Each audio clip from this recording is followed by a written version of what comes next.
새벽에 다리에 쥐가 나서 잠에서 벌떡 깨본 적 있으신가요?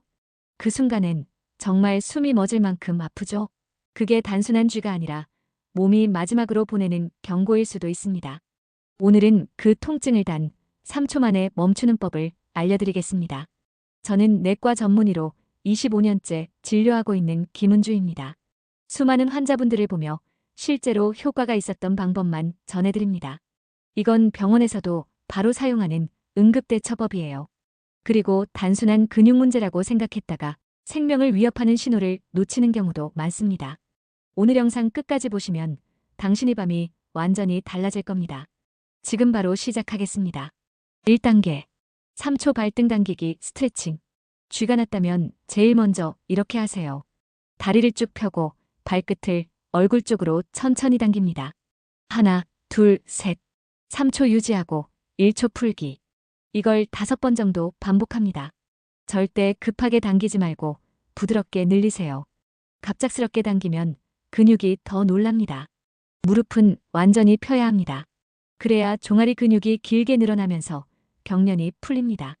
앉아서 하셔도 괜찮아요. 중요한 건 발끝을 위로 향하게 하는 것. 이게 바로 3초 스트레칭법입니다. 이 방법은 응급실에서도 바로 쓰는 정식 응급대처법이에요. 정말 단 3초면 통증이 풀립니다. 2단계 입술 중앙 3초 꼬집기. 쥐가 너무 심해서 다리를 움직일 수 없다면 이 방법이 훨씬 빠릅니다. 입술의 중앙 부분을 엄지와 검지로 3개 꼬집습니다.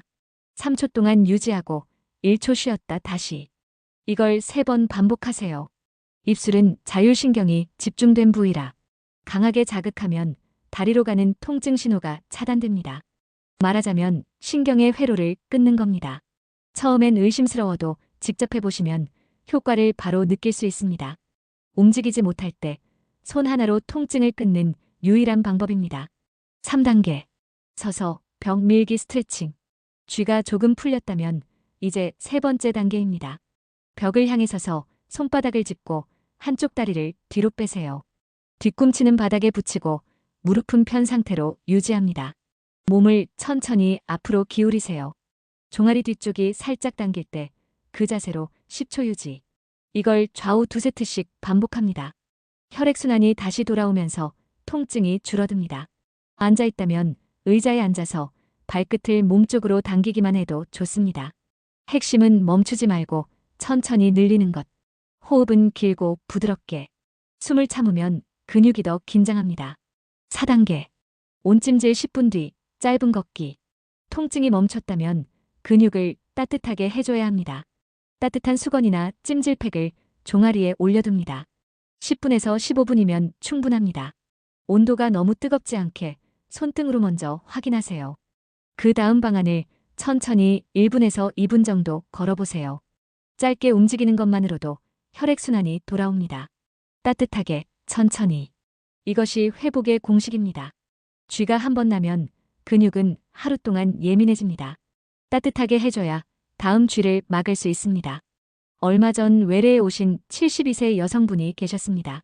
이분은 한 달 넘게 밤마다 종아리에 쥐가 나서 잠에서 벌떡 깨는 일이 계속되고 있었어요. 처음에는 그냥 나이 들어서 그런가 보다 하고 넘기셨는데 문제는 통증이 점점 심해지고 하루에 2~3번씩 반복되면서 낮에도 다리가 뻐근하고 무겁다는 느낌이 생긴 겁니다. 검사를 해보니 수분 섭취가 매우 적고 취침 자세가 구부정하게 굳어 있었고 종아리 근육의 피로도가 상당히 높아진 상태였어요. 그래서 수분 섭취법을 조정하고 발끝이 꺾이지 않도록 무릎을 펴고 자는 방법, 잠들기 전 1분 스트레칭을 알려드렸습니다.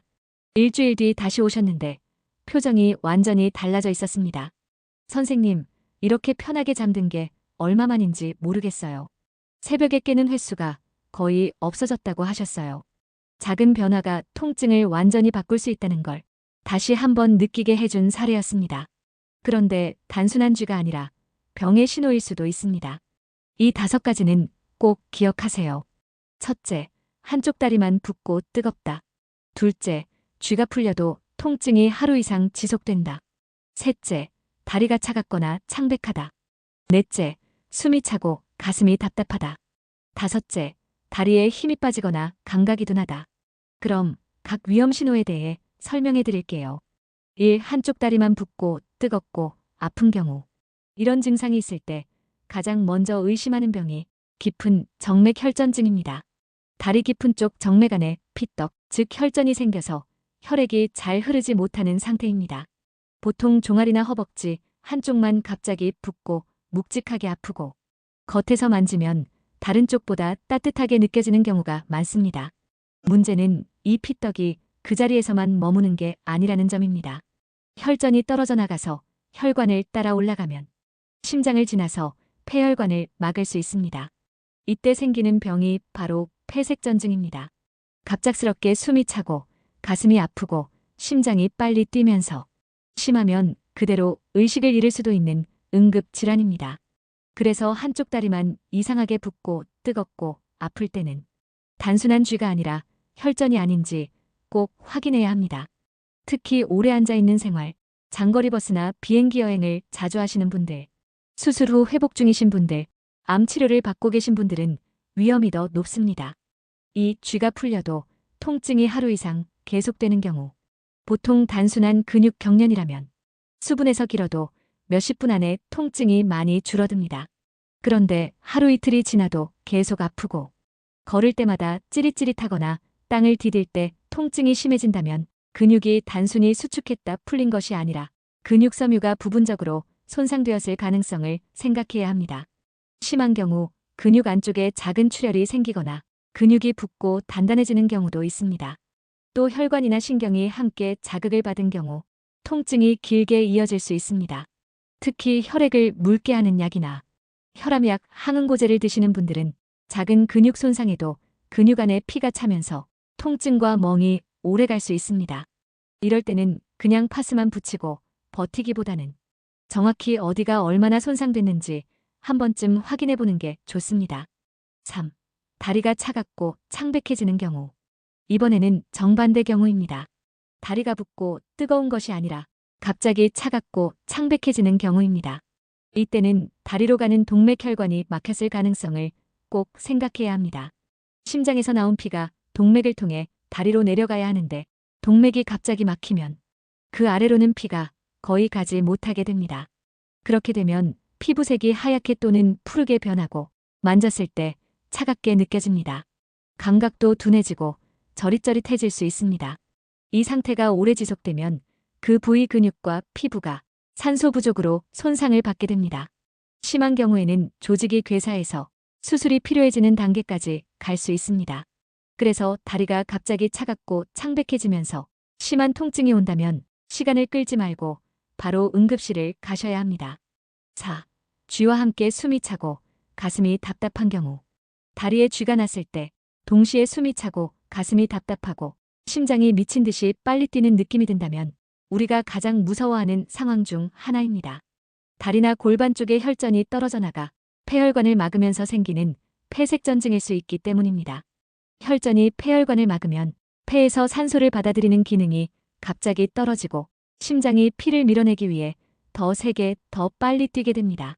그래서 숨이 가쁘고 가슴이 조이는 느낌이 나는 겁니다. 심한 경우 갑작스러운 실신, 심장마비로 이어질 수 있는 아주 위급한 응급 상황입니다. 특히 최근에 수술을 받았거나 장시간 비행이나 여행을 다녀왔다거나 갑자기 다리가 붓고 아팠던 적이 있다면 더더욱 폐색전증을 의심해야 합니다. 이 증상이 나타나면 집에서 버티지 마시고 즉시 119를 부르는 것이 좋습니다. 5. 다리에 힘이 빠지거나 감각이 이상한 경우. 다리에 쥐만 나는 것이 아니라 힘이 풀려 주저앉을 것 같거나 저릿저릿, 화끈거림, 전기가 흐르는 듯한 느낌이 함께 온다면 신경이 눌리거나 손상되고 있을 가능성을 봐야 합니다. 대표적인 것이 허리에서 내려오는 신경이 좁아진 공간에 눌리는 척추관 협착증이나 디스크 질환입니다. 신경이 눌리면 그 신경이 담당하는 다리 부위에 통증, 저림, 감각 이상, 근력 저하가 함께 나타날 수 있습니다. 처음에는 단순히 쥐로 느껴지다가 점점 걷는 거리가 짧아지고 서 있기가 힘들어지는 방향으로 진행되기도 합니다. 당뇨병이 있는 분들은 발끝에서부터 시작되는 신경 손상, 즉 당뇨병성 신경병증이 비슷한 증상을 만들기도 합니다. 이런 경우에는 단순 근육 경련이 아니라 신경계 문제이기 때문에 초기에 원인을 찾고 조절해주는 것이 중요합니다. 이 중 하나라도 해당되면 반드시 병원으로 가셔야 합니다. 특히 숨이 차고 통증이 지속되면 즉시 응급실로 가셔야 합니다. 쥐는 단순한 통증이 아니라 몸이 보내는 마지막 경고일 수 있습니다. 이제 예방 루틴, 이 세 가지만 기억하세요. 첫째, 물. 하루에 6잔에서 8잔, 조금씩 마시기. 특히 저녁엔 의식적으로 수분 보충. 둘째, 스트레칭. 잠들기 전 벽을 짚고 종아리 늘리기 1분. 누워서 발끝을 위아래로 20회 움직이기. 셋째, 자세. 무릎을 펴고 자고 발끝이 아래로 떨어지지 않게. 무거운 이불은 가볍게 바꾸기. 오늘부터 이 순서만 기억하시면 됩니다. 3초면 고통이 끝나고 꾸준하면 다시 쥐가 안 납니다. 마지막으로 오늘 배운 내용을 한 번에 정리해 드릴게요. 쥐가 났을 때는 3초 발등 스트레칭, 움직이지 못할 때는 입술 중앙 3초 꼬집기, 조금 풀리면 벽 스트레칭과 온찜질, 예방은 물 스트레칭, 자세, 이 세 가지면 충분합니다. 오늘 영상이 여러분께 도움이 되셨다면 좋아요와 구독으로 함께 해주세요.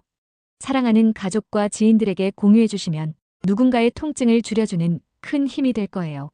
댓글로 오늘부터 실천할 한 가지를 남겨주세요. 건강은 혼자서 챙기기 어렵지만 함께라면 훨씬 편안해집니다. 오늘도 당신의 건강을 응원합니다. 행복한 하루 보내시고 다음 영상에서 다시 찾아뵐게요.